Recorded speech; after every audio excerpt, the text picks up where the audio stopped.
खबर है में खुश आमदेद। मेरे साथ आरफ हमीद भट्टी साहब आज इस्लामाबाद से हमें ज्वाइन कर रहे हैं और ताहिर मलिक साहब हैं और मैं हूं सईद काजी।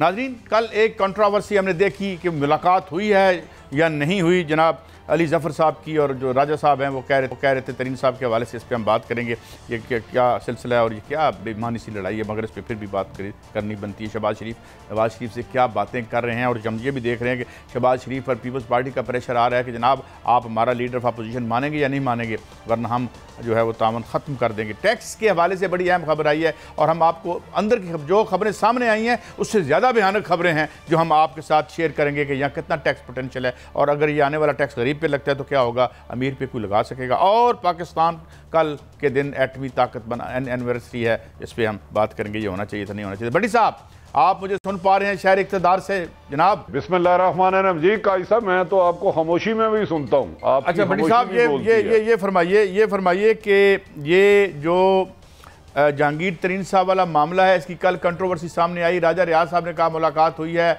और जनाब अली ज़फ़र साहब ने कहा नहीं मुलाकात हुई, और उसके बाद क्या हुआ कि उन्होंने आके तरदीद कर दी और कहा कि ना मुलाकात बिल्कुल हुई है हमारी, मगर ज़बानी गुफ्तगू हुई है। क्या खबर है इस पर? अब कैसे ये इससे how can they get over it? अच्छा काजी साहब, आपने अपने इब्तदाइये में बड़ी अच्छी बात की थी। बदकिस्मती है, हमें नानिशान इशुओं पे बात करनी पड़ती है, लेकिन हम आवाम को हालात से आगाही रखना हमारे फ़राइज़ में शामिल है। असल इशू तो आप जानते हैं महंगाई है, बेरोजगारी है, लाकानूनियत है, करप्शन है, लेकिन हम जहांगीर तरीन ग्रुप और इमरान खां पे करते हैं। मैं आपको बता रहा हूँ कि मेरी आज फिर पीटीआई के लोगों से जो जहांगीर तरीन ग्रुप है उनसे हुआ, वो कह रहे हैं जी हम ऑन ओथ कहते हैं, ऑन ओथ कुरान पाक पर हलफ लेके, हालांकि कुरान पाक अमल करने की किताब है, लेकिन हम जोश खिताबत में हर कर लेते हैं। जहांगीर तरीन साहब ने भी, राजा रियाज साहब ने भी यही फरमाया मोहतरम ने, और नज़ीर चौहान साहब मोहतरम ने भी ये फरमाया। जबकि इसके बरक्स सेनेटर अली ज़फ़र साहब ने कहा कि मेरी मुलाकात हुई है लेकिन इन दोनों से इकट्ठे नहीं हुई, और शहजाद अकबर ने भी इससे इनकारी कर दी। जबकि इस्लामाबाद में गर्द चमक के साथ बादल बहुत ज़्यादा गहरे हैं इस वक्त और पिंडी की तरफ जा रहे हैं या वहाँ से आ रहे हैं, ये तो इसका हिसाब लगाने में थोड़ा सा रिस्क है। इसलिए मैं कह रहा हूँ कि मुलाकात की खबरें गर्म हैं कि मुलाकात हुई है, और वज़ीर आज़म पाकिस्तान को मोहतरम अली ज़फ़र साहब सेनेटर ने ज़ुबानी तौर पर आगाह कर दिया है कि ये केस FIA का नहीं बनता, जिस पर कहा जाता है कि प्राइम मिनिस्टर ऑफ पाकिस्तान ने, जो जहांगीर तरीन ग्रुप ने शिकायत लगाई थी कि हमें जिस आदमी पर शक है ये सारा काम उसने कराया है, उस पर हाथ से नाराज़ हैं। और अब यही सोचा जा रहा है कि इस जो रिपोर्ट है इसकी आईनी और कानूनी हैसियत तो नहीं, इसे पब्लिक किया जाए ना किया जाए। लेकिन काजी साहब, मैं सिर्फ मलक साहब मुझे पता है इंतज़ार कर रहे हैं इस मुलाकात, इसमें तो अभी बड़ी करवटें होनी हैं, अभी ये सॉल्व नहीं हुआ इशू। मैं पहले दिन से अर्ज़ कर रहा हूँ कि कुछ लोग चाह रहे हैं कि हम पहले बजट का पास करा लें फिर कुछ लोगों को टारगेट करें, जबकि नवाज शरीफ और शहबाज शरीफ रूठे हो पिया तुमसे कैसे मनाऊं, पिया मान जाओ ना, मेरी बात मान जाओ ना, आ जाओ ना, ये बात कल से कोई अच्छी खुशगवार नहीं रही। मैं ये नहीं कह रहा बाद में आना है, गुस्ताखी हुई है। मैं इस पे पूरी खबर मैंने इसको सामने स्लॉट कर रखी है, ये बड़ी दिलचस्प खबर है, मगर इससे पहले कि मैं मलिक साहब आपकी तरफ हूँ, जरा राजा रियाज साहब ने क्या कहा था, अली ज़फ़र साहब ने क्या था, ये तो सुनाए ना, जरा बात सामने में आए, और फिर मलिक साहब आपसे लेते हैं और फिर ये खास तौर पर पूछेंगे शहबाज शरीफ साहब उनकी क्या लड़ाई हुई है। ये तो अजीब सी कंट्रोवर्सी बन गई है। काजी साहब, मेरे ख्याल में हमें एक बड़ी बीमारी का हम लाक हो गए। हम चीज़ों को क्लैरिटी के बजाय डिवाइड करते हैं, तकसीम करते हैं, और हमारी अब सारी पॉलिटिक्स देख लें, मैं कोई इमरान या PTA की बात नहीं कर रहा, पीपल्स पार्टी हो, नून हो, तकसीम दर तकसीम, आप भी सही मैं भी सही, आप भी गलत मैं भी सही। एक छोटा सा आर्गूमेंट है मेरा आर्गूमेंट है कि आपका आइन कहता है कि 62, 63 आर्टिकल कहता है कि आम अगर पाकिस्तान के अवाम की नुमाइंदगी करना चाह रहे हैं तो आपको सच बोलना होगा, आप सादक और अमीन होंगे। एक तरफ सेनेटर है, वो मेरा नुमाइंदा है, दूसरी तरफ मेरा MNA है, वो राजा रियाज साहब, वो भी हमारे नुमाइंदे हैं। अब दोनों में से एक झूठ बोल रहा है, क्योंकि एक क्रिस्टल क्लियर एक बंदा कह रहा है कि मुलाकात हुई है, हमें चिट मिल गई है, एक बंदा कह रहा है ना मुलाकात हुई है ना चिट दी है, तो इसमें दोनों में से गलत है। मैं जो कंक्लूड करना चाह रहा हूँ, मेरे ख्याल में खुदा के वास्ते इस मुल्क को वो निज़ाम दें जो झूठा है उसको 100% पकड़े और बताएं कि दोनों में से झूठा कौन है, ये असल इशू है। अब आप हमको खुदकुशी का मशवरा दे रहे हैं। अच्छा भट्टी साहब, अब इन्होंने जो मलिक साहब ने बात की है, ये बादियुल नज़र में तो बड़ी अच्छी है, मगर मसला पता क्या है, मसला ये है कि प्रॉब्लम वही है कि अंदर से बैठ के इस निज़ाम की क्लींजिंग नहीं हो सकती, बाहर से तोड़ना पड़ता है। जब भी तोड़ा गया है बाहर से तोड़ा गया है, और अंदर से तोड़ें तो फिर जाहिर है चीज़ों को कारपेट के नीचे घुसेड़ना पड़ता है। अच्छा, ये अब आप देख रहे हैं, लेकिन इसका रेजोल्यूशन क्या होगा? अब क्या इसका नतीजा क्या निकलता नजर आता है आपको भट्टी साहब? काजी साहब, आप मुझसे ज्यादा साहिब इल्म, बदकिस्मती है जिस मुल्क का निजाम झूठ, जालसाजी, फराड से खड़ा हो, वो बिल्डिंग कब तक चलेगी? आखिर अपने बदन से गिरेगी।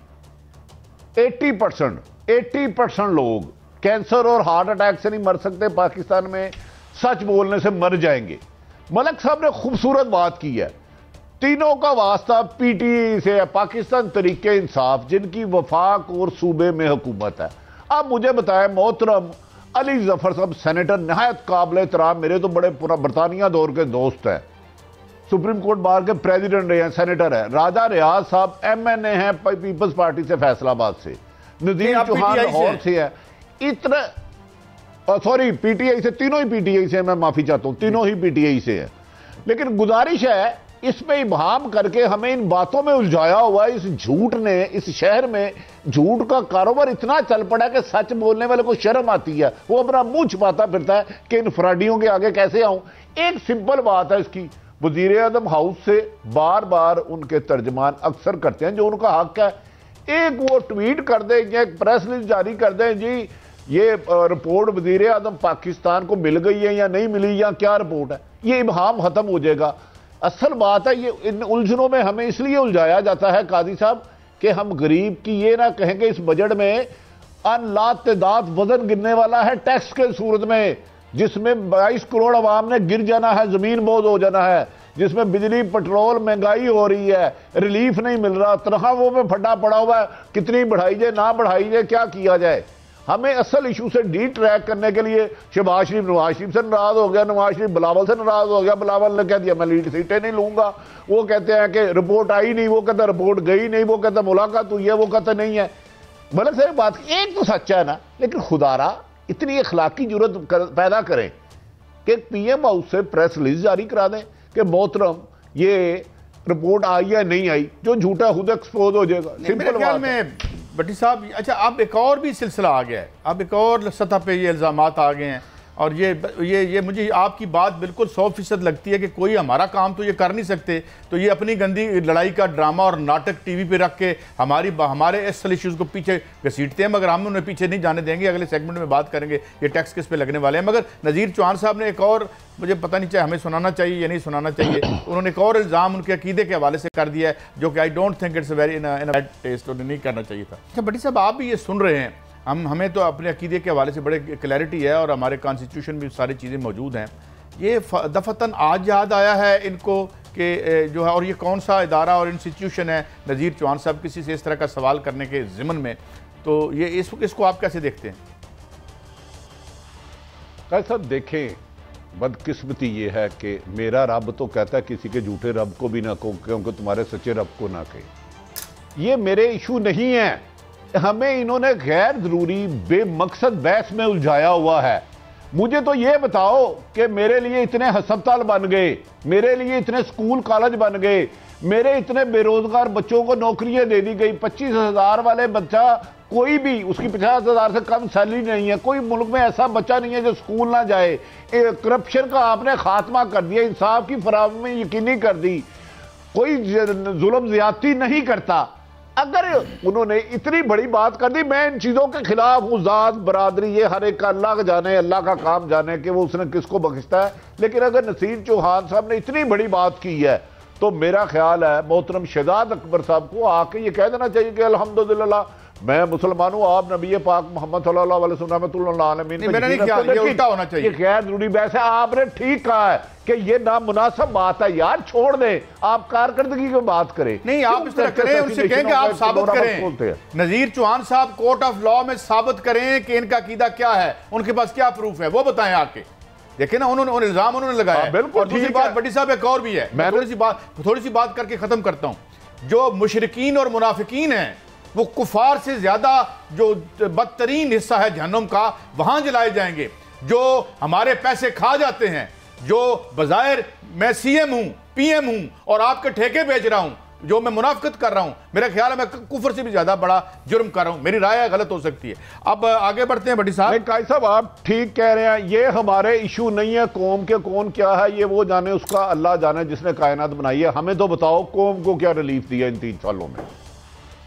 अच्छा आगे मलिक साहब आपसे सवाल है, तरीन ग्रुप साहब के बाद एक और ग्रुप बन गया, तो अब बेसिकली ये वही ब्लैक मेलिंग की है कि जनाब हमें फंड्स दे दें, तरक्याती फंड हमें दे दें, और वो जो तरक्याती फंड होते हैं आमतौर पर ज़ाती तरक्याती फंड होते हैं। तो अब ये सारा वही सिलसिला चल रहा है, कोई खास तब्दीली तो नज़र नहीं आ रही। देखिए काई साहब, फिर आप वो समझते हैं कि मैं हर वक्त इमरान खान साहब पे तनकीद कर दूँ। खान साहब से हमारी क्या तवक्को थी, मैं वही बात करने लगा। हमारी क्या तवक्को थी, हमारी कौन सी लड़ाई नहीं, हमारी तवक्को थी कि वो पाकिस्तान को असल जमहूरियत की तरफ लेके जाएंगे, एक ऐसी रिप्रेजेंटेशन लोगों को इकट्ठा करेंगे जो अवाम के नुमाइंदे होंगे, अवाम से आएंगे और अवाम के लिए काम करेंगे। ये जमहूरियत वही नवाज शरीफ वाली जमहूरियत है, ये जमहूरियत जरदारी की जमहूरियत है। ये जमहूरियत क्या है, ये है अकबर की जमहूरियत, ये मुगलिया जमहूरियत है कि दिल्ली में एक बहुत बड़ा अपना एक बंदा है अफगानिस्तान से है, उसने हिंदुस्तान पर कब्जा कर लिया। 5000 तुम फौजी दे दो, 10,000 तुम फौजी दे दो, सरगोदा तुम्हारा हुआ, कसूर तुम्हारा हुआ, लाहौर तुम्हारा हुआ। ये MNA नहीं है, ये वही माइंड सेट है जगीरदाराना कि आप मुझे पटवारी दे दें, SHO दे दें और साथ मुझे फंड दे दें, आप पाकिस्तान का जो मर्जी करें। ये जितने MNA है MPN के अंदर में क्या है, इनके अंदर ये है कि आप हम ये ममलकत हमारी बना दें, कसूर मुझे दे दे, शेखपुरा मुझे दे दे, आप पाकिस्तान से जो मर्जी करें। मेरे ख्याल में इमरान खान के लिए बड़ा सख्त क्वेश्चन बन गया है कि आपकी लीडरशिप क्या है, आपका प्रोग्राम क्या है, आपके नज़रियात क्या है। पार्टी टोटल बिखर गई है, इसमें मुझे कोई शक नहीं है। अच्छा 32 उनके थे, अब 13-15 ये इसको हम क्या कह रहे हैं, ये 20 से ज़्यादा ये हो गया। देखिए मलिक साहब, आपने बात की, तनकीद का कोई मसला नहीं है। सिर्फ हम जब ये कहते हैं कि इमरान खान का फेलियर जो है उस नौसरबाज की वारदात को जवाब देता है, हम सिर्फ इस पे बात करते हैं, ये नहीं होना चाहिए। अच्छा आगे बढ़ते हैं भट्टी साहब। अब ये ग्रुप 32 ये हो गए और उसके बाद 20 ये आ गए हैं। जाना तो इन्होंने उधर से ही है जहाँ से इशारे मिलने हैं, तो उन्होंने जाना है। इस दौरान ये कहते हैं कि यार हमारा दाल दलिया हो जाए, कुछ हमारा अगले इलेक्शन के लिए खासा महंगा है इलेक्शन, कौन बेचारा गरीब आदमी लड़ सकता है बगैर तरक्याती फंड्स के। जी भट्टी साहब। काजी साहब फिर माफ़ी चाहूँगा, मौजूदा हो या मादी में हो, आपके इन कुछ लुटेरे सियासतदानों ने रविश की है। 85 में ना कराते हैं बल्दे प्राइवेट वो गैर जमाती, उसमें आपके नवाज शरीफ ने खरीदो फरोख्त का वो बाजार, लंडा बाजार खोला है, लूटमार का बाजार खोला है कि वो अब थम ही नहीं पड़ रहा। ये सारी बुनियादें करप्शन की, बेजमीरी की, खरीदो फरोख्त की जो उरूज है ना, वहां से चला है। वहां आपकी पढ़ सकते बात करते हुए, उसके बाद साफियों को लिफाफे मिलने शुरू हुए, प्लाटों की सियासत हुई, तू तहसीलदार करा ला, तू थानेदार करा ला, तू एक्साइज इंस्पेक्टर करा ला, तेरे इलाके का है फंड, तेरा है फंड। फंड क्या है? 20% पहले ही MNA की जेब में जाना है, 10% एक्सियन SC पे जाना है, 40% तो आपके कमीशन खा जाते हैं ये। फिर हम बात करते हैं कि यार आप लूटमार बंद करें। कभी हमें कहते हैं ये ग्रुप बन गया, कभी कहता है मैं सेनेट में अलग चला जाऊंगा। हमारे ये इशू नहीं है, हमें तो आपने कहा है मदीने की रियासत, हमें इंसाफ वाला मुआशरा चाहिए। ये बदबूदार सियासी निज़ाम कादी साहब चंद खानदानों के मरहूने मिन्नत हो चुका, मान जाए आप बात।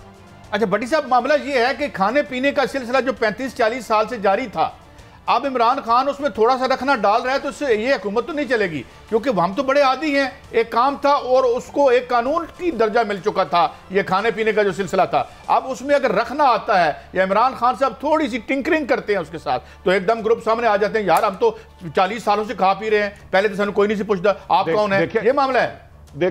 देखिए कादी साहब, 85 से आपने ये रवायत की और आईनी शहद हैं बहुत सारे लोग।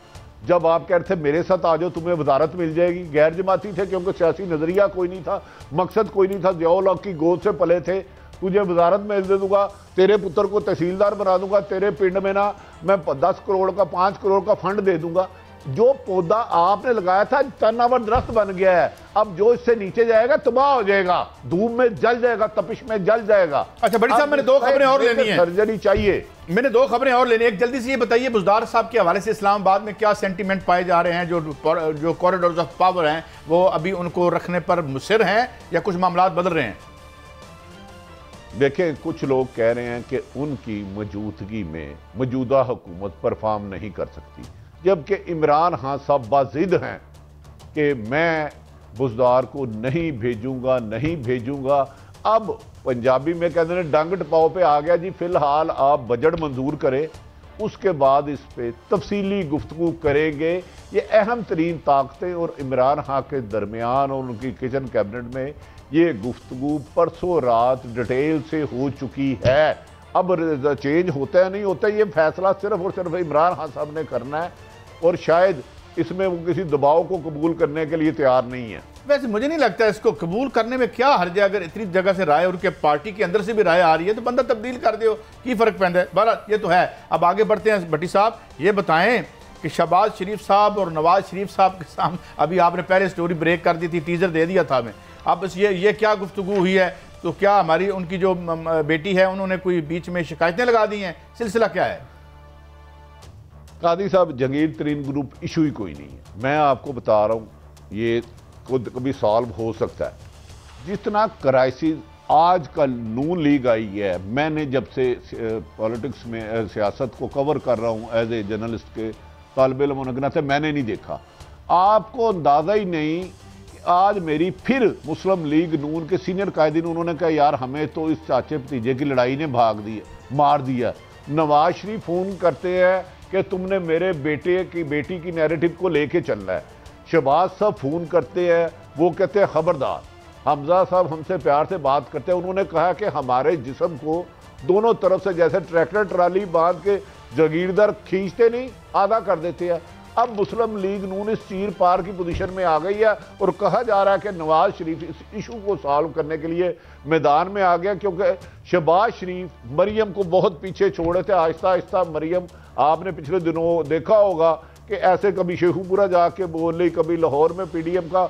अब ये फड्डा ये पड़ा हुआ कादी साहब कि 29 को पीडीएम के इजलास में मरियम का बयानिया चलेगा या शहबाज शरीफ का? अंदाजा करे। ये कहते हैं अवाम की महंगाई के लिए निकले हैं, गरीब के हकूकों के लिए लड़े हैं। अच्छा, मैं भट्टी साहब मलिक साहब बहुत देर से चुप हैं। मलिक साहब ये सिचुएशन एक जैसी नहीं लगती। मेरा सवाल आपसे कि उधर अगर मैं मिसाल ड्रा करूँ कि इधर वो रियल बता नहीं सकते कि क्या मामला है कि जी वो मिले हैं या नहीं मिले, राजा रियाज साहब ठीक कह रहे हैं या गलत है। इधर अगर हम देखें तो ये मामला है कि ये चचा भतीजी लड़ रहे हैं या नहीं लड़ रहे, और सामने साफ चुपते भी नहीं, सामने आते भी नहीं। ये क्या है? देखिए काजी साहब, पाकिस्तान की एक पॉलिटिकल रियलिटी है। मैं बाद में एक राय अपनी पहले थोड़ी सी एनालिसिस दे दूँ। पाकिस्तान की जो अप्रेस्ड जो कौमें होती हैं ना, जिनके साथ जिनको प्यार नहीं मिलता, जमहूरियत नहीं मिलती, जिनके हकूक नहीं पूरे होते, वो पॉलिटिकली हमेशा उस बंदे के साथ चलते हैं जो ताकतवर के सामने खड़ा होता है। भुट्टो खड़ा हुआ यूब के खिलाफ, याहिया के खिलाफ, ज़िया के खिलाफ, लोगों ने उसको हीरो माना। फिर उसके बाद मेरे से आप बहस ना कीजिएगा, जिस दिन सदर इसाक के खिलाफ नवाज शरीफ ने बात की, लोगों ने कहा यार मुझे लीडर लगता है। मुशर्रफ के खिलाफ खड़ा हुआ, रेल शरीफ के को मैंने एक्सटेंशन नहीं देनी, हुआ या नहीं हुआ मैं उसकी बात नहीं कर रहा। पाकिस्तान की प्रॉब्लम नवाज शरीफ की ये है कि अगर नवाज शरीफ जैली है, ये असली है। अगर नवाज शरीफ ने इतने मसाइल ज़्यादा कौम को ये तासर ना दिया कि वो एंटी स्टैब्लिशमेंट है, वो अवाम के साथ है कि नहीं है, ये मैं बात नहीं कर रहा, उसको खड़ा होना पड़ेगा। और नवाज शरीफ की सारी पॉलिटिक्स ये है कि इमरान परफॉर्म नहीं कर पा रहा है। कौन? और आम आदमी के सिर्फ 2 इशू हैं, ये कोई उसका इशू नहीं है GDP वगैरह वगैरह, उसके 2 इशू है, महंगाई और बेरोजगारी। मैं सवाल आखिरी लेके मैं कंक्लूड करने लगा। महंगाई भी कंट्रोल नहीं हुई, बेरोजगारी कंट्रोल नहीं, तो गेम सारी नवाज के हाथ में है। आज इस ज़बूं हाल रियासत और मैशत का सलूशन नवाज शरीफ हो सकता है? अगर नहीं होगा, वो आरजी होगा, मगर आरजी भी नहीं होगा, वो और मजीद बर्बादी होगा। मेरी राय है, आपकी भी राय है, हम दोनों का एहतराम होता है। ब्रेक पे जा रहे हैं और ब्रेक से वापस आएंगे तो दोबारा थोड़ी सी इस बात पे ज़रूर बात करेंगे कि ये नवाज शहबाज मुबैना कॉन्फ्लिक्ट जो है ये इस मुस्लिम लीग नून पर क्या असरात मुरतब करेगी। मगर हुकूमत टैक्स चोरों के हवाले से जो बात वो बड़ी अहम है, जो असल बात है। एक ब्रेक के बाद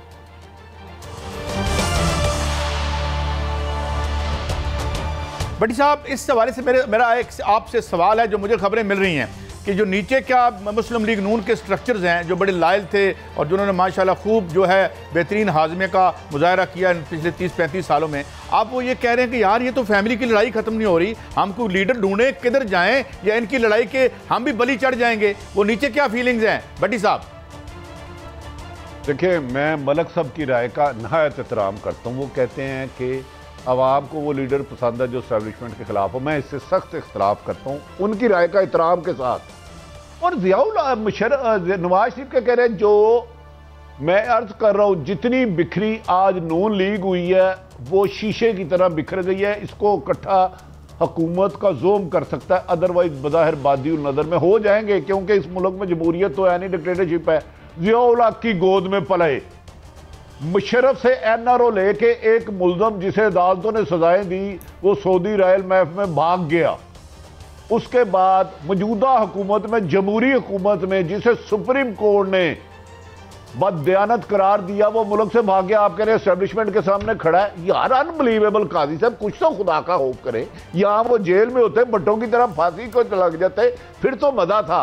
देखें यहां मफादात की लड़ाई है। नून लीग, मैंने आपको कहा है अगर नवाज शरीफ ने कोई रोल अदा ना किया तो चंद रोज में सारे हकायक सामने आ जाएंगे, ग्रुप वादे हो जाएंगे। और तो आपको बता दूं पीटीआई से ज्यादा ग्रुप होंगे। हाँ, अगर नवाज शरीफ शहबाज शरीफ को मनाने की कोशिश कर रहे हैं कि बस भाजी ना करें ये ज़्यादती। अच्छा, साहब मैंने अगली स्टोरी पे आना है, अगली स्टोरी पे मैं आता हूँ। मलिक साहब मैं मुख्तसर आपसे पूछूं, किसी रियल जमहूरियत की रेस्टोरेशन के लिए तो नवाज शरीफ नहीं लड़ रहा इसके साथ, तो पैसों के लिए लड़ रहा है, अपने इक़्तिदार के लिए लड़ रहा है। मगर ग्राउंड रियलिटी, मैं ग्राउंड रियलिटी की आपको खबर भी दे दूं, आप बिल्कुल सही कह रहे हैं। Intellectually I agree with you, not intellectually, reality on the ground. Qazi साहब मेरी सुन लें, मरियम की सियासत नवाज शरीफ की सियासत है, और ये मैं आपको खबर दे रहा हूँ, जिस दिन मरियम ने ये कन्फ्रंटेशन छोड़ दी, एंटी एस्टैब्लिशमेंट पॉइंट छोड़ दिया, नून लीग खत्म हो जाएगी। अब आगे ये मेरी भी रिकॉर्ड कर ले, आप भट्टी साहब की बात मैं बात आगे बढ़ाता हूं। दोनों की रिकॉर्ड कर ले।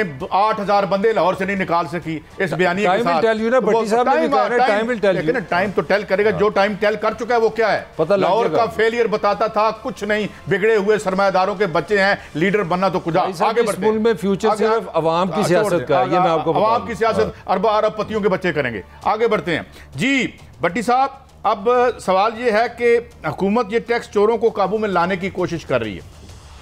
मैं आपको थोड़ी सी, बल्कि मलिक साहब खबरें देंगे। मलिक साहब इन्होंने तो सिर्फ 360 अरब रुपए का बताया कि 5। मैं थोड़ा सा आपको बता देता हूं, फिर आप भट्टी साहब से भी ले।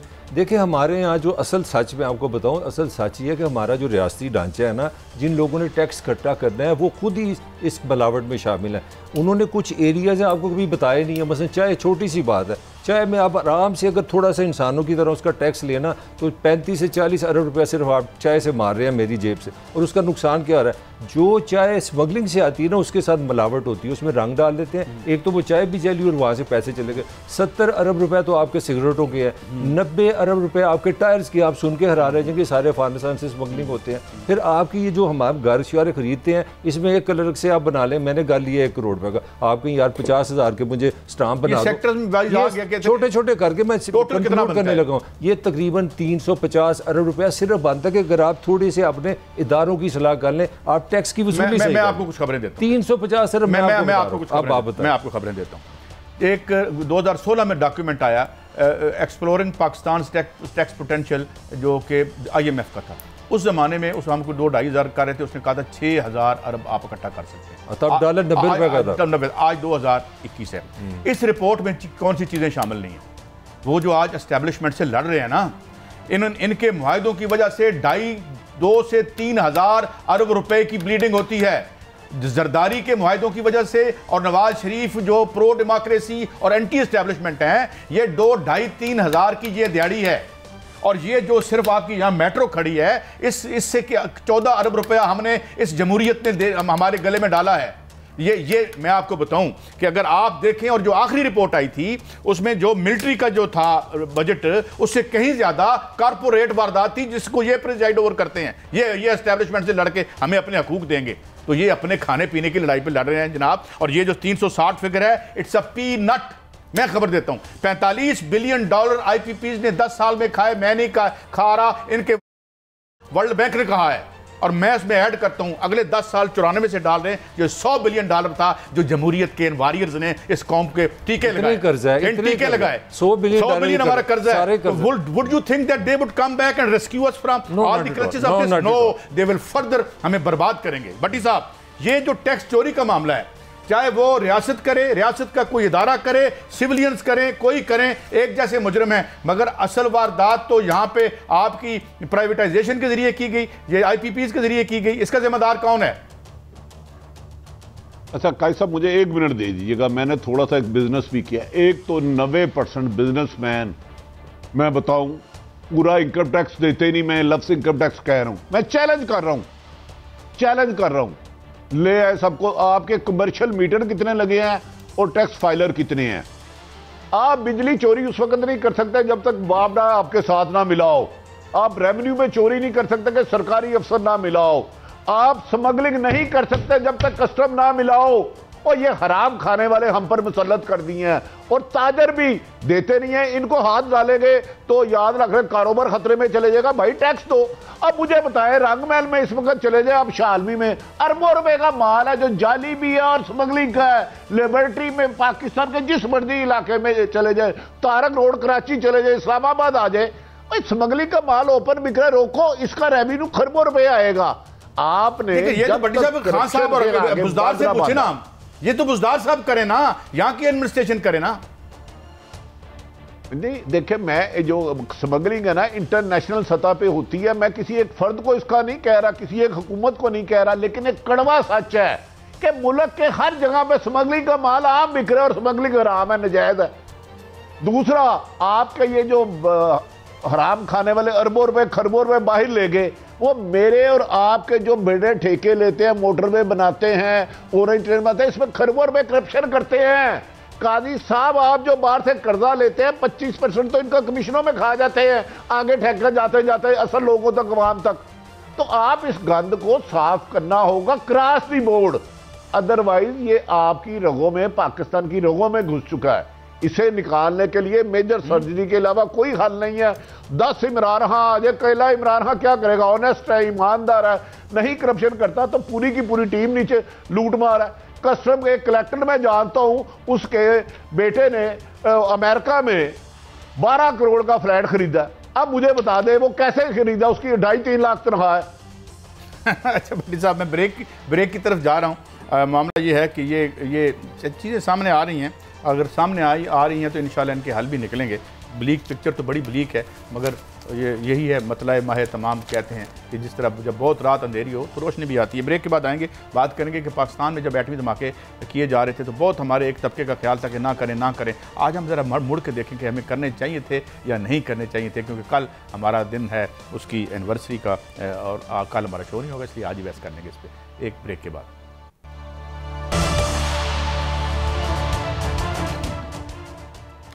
चागी पर बात करने से पहले भट्टी साहब, मैं आपसे एक और बात पूछना चाह रहा हूं कि जो बिलावल भुट्टो साहब हैं, इन्होंने प्रेशर बढ़ाना शुरू कर दिया है और ये कल जब इकट्ठे होंगे तो वो ये असम्बली में तो वो कह रहे हैं कि जनाब आपके अपोजिशन लीडर जो हैं वो हमारे अपोजिशन लीडर को अगर आप नहीं मानते तो फिर मामलात हमारे दूर होंगे। तो क्या अब अपोजिशन में भी टूट फूट शुरू हो जाएगी? जो शरीफ खानदान के अंदर की टूट फूट है वो अपोजिशन में ओवरऑल टूट फूट का बायस बनेगी? भट्टी साहब,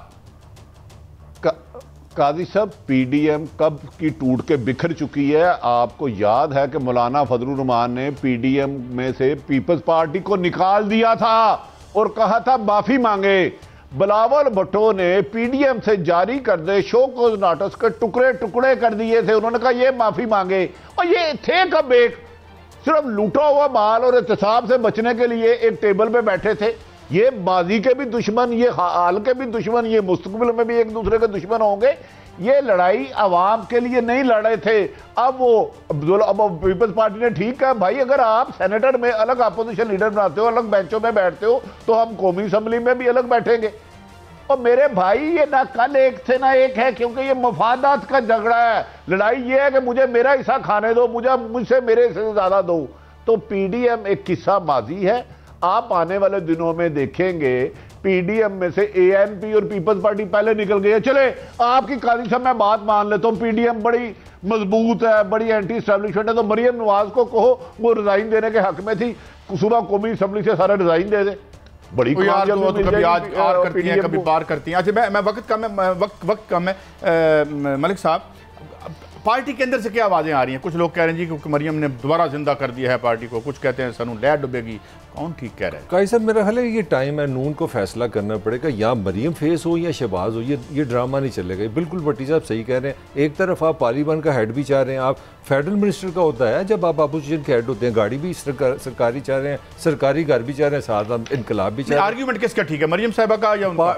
मैं आपको खबर दे रहा हूँ, पार्टी में जो बड़े बड़े अहम लोग हैं, अच्छे खासे लोग हैं, बड़ी तादाद है, वो कहते हैं मैं मरियम ज़्यादा सूट करती है, पॉपुलर है। वो अब इनकलाबी में बात नहीं कर रहा, वो समझते हैं कि करोड़ पुलर है, अगले इलेक्शन में मरीम ज्यादा हिट करेगी शहबाज से। लेकिन यार जितना काम यार ये तो सारे जोड़ तोड़ के इलेक्शन है, जितना हमजा ने शहबाज ने काम कर रखा है इनको तो पता ही नहीं है। मैं डिसएग्री करता हूँ, मैं आपको पार्टी की फीलिंग बता रहा हूँ, आप अपना ख्याल रख सकते हैं। शहबाज शरीफ ने डायरेक्ट मरीम ज्यादा पॉपुलर है शहबाज के मुकाबले में विद इन पार्टी, ये मैं आपको खबर ये तो बताया 8,000 बंदा लाहौर से निकला था। लेकिन चलिए आगे बढ़ते हैं और बात हम चागी की तरफ लेके जाते हैं। मलिक साहब उस जमाने में जब और भट्टी साहब जब धमाके हो रहे थे तो सब पोजीशन ये ले रहे थे जो सिविल सोसाइटी की ना करो, इंडिया कर चुका था। और मेरी ये राय थी कि हमल सी कि जनाब अब करें, नहीं करेंगे तो मारे जाएंगे। बहुत से लोग जो उस वक्त मुखालफत कर रहे थे, मैं नाम नहीं लेता, कोई अक़वाम मुत्तहिदा के किसी बोर्ड पे बयान ले रहा था। सवाल यह है भट्टी साहब कि जिन्होंने धमाके नहीं किए, इराक के पास एटम बम नहीं था, उसका आपने असर देख लिया। नॉर्थ कोरिया के पास बम है वहां के जी, तो ये जो सानू साढ़े लत्ता पैर बन के मरवाना चाहिए इन्होंने सानू जी। कादी साहब जिसने किया उस सब को सलाम, जिसने एटम बम बनाने में रोल अदा किया उन सब को सलाम। अगर ना होता तो आज भारत आपके साथ क्या करता। एक अच्छे काम की, चाहे नवाज शरीफ ने किया है, ज़ियाउल हक साहब ने किया है, मुशर्रफ साहब ने किया है, इसकी तारीफ बनती है। एटम बम बनाने वाले हमारे मोहसिन हैं, मैं तो सिर्फ इतना जानता हूँ, जिसने किया उन्हें सलाम। वजीर खान कह रहे हैं और इनके वजीर खारजा ये उस वक्त के जो अयूब खान के फरजंद अर्जुमंद है, क्या नाम है भला साहब, उन्होंने भी कहा था कि जनाब मैंने कहा नहीं असी नहीं करना। गौहर अयूब साहब तो ये कौन सी लीडर हैं बड़ी साहब? काजी साहब ऐसे तो आपको बड़ी गलत फहमी, इस मुल्क के वज़ीर आज़म की इतनी पावर भी नहीं होती, वो चाहे अगर फैसला उसका होता भी नहीं। चले आगे चलते हैं, मगर इसका अगर असल आप बानी पूछते हैं तो वो जुल्फ़कार अली भुट्टो है। और 70s में अपना डॉक्टर कदीर को, वो भी वज़ीर आज़म था। वो आप कहते हैं वज़ीर आज़म का इख्तियार ही नहीं होता। 4 दिन आए थे उसके बाद फांसी लगा ना, वो इसीलिए चूरी खाने वाले वज़ीर आज़म नहीं होते, इसीलिए फांसी लगा, चूरी खाने वाले, इसीलिए फांसी लगा। सऊदी अरब नहीं ना गया 10 साल के लिए। अच्छा वो मैं बात कर रहा था डॉक्टर कदीर को हॉलैंड से बुलाने वाला जुल्फ़कार अली भुट्टो, और पाकिस्तान का पहला इजलास जो था वो आपके लिए सबके लिए भी हमें ये खबरों पता है मुल्तान में हुआ था, और खैमे के नीचे, मतलब जुल्फ़कार अली भुट्टो को तब भी पता था दुनिया में देख रही है, तो बड़ा कमाल उसने किया। खैमे के नीचे वज़ीर आज़म पाकिस्तान। साहब एक आखिरी सवाल है आपसे, ये बताएं कि ये चूरी खाने वाले, उससे तो फांसी चढ़ गया, ये चूरी खाने वाले लीडर हैं जिन्होंने कहा हम धमाका नहीं करते, हमें डॉलर मिल जाएंगे और हम वेस्ट को खुश करना। आप भी बैठे हो वहाँ पे, इजराइल के खिलाफ मुंह से लफ्ज़ नहीं निकलता। हमारे बहुत बड़े जो लीडर नेल्सन मंडेला हैं। बड़ी साहब, कादी साहब, इस कौम को कायदे आज़म सा लीडर चाहिए, नहीं तो आने वाला हालात गुजरे वक्त से बुरा होगा। हमें अच्छे लीडर चाहिए, उसकी टीम अच्छी चाहिए, हमें पाकिस्तान खुशहाल देखना है। मेरी नज़र में पाकिस्तान खुशहाल जब होगा जब गरीब आदमी होगा, जो 90% पॉपुलेशन है जो खतरे गुर्बत के करीब रहती है, या मिडिल क्लास ऊपर आएगी। जी नाज़रीन, हमने देखा ये, लेकिन सवाल ये है कि जो ये आज बहुत वो क्रेडिट ले रहे हैं, हमने बम धमाका किया था। इस तरह के झूठ सिलसिला चल रहा है। ये सारी उम्र मसलियत की सियासत की है और लूट मार, इन्होंने भी, दूसरों ने भी, इन्होंने अकेले नहीं की, बाकी जो आए उन्होंने भी, और ये जो नए आए हैं जिनसे उम्मीदें थी, वो जो हमारे साथ हो रहा है वो आपके सामने है। इस हफ्ते का आखिरी शो था, अगले हफ्ते फिर मिलेंगे। इजाज़त, अल्लाह हाफ़िज़।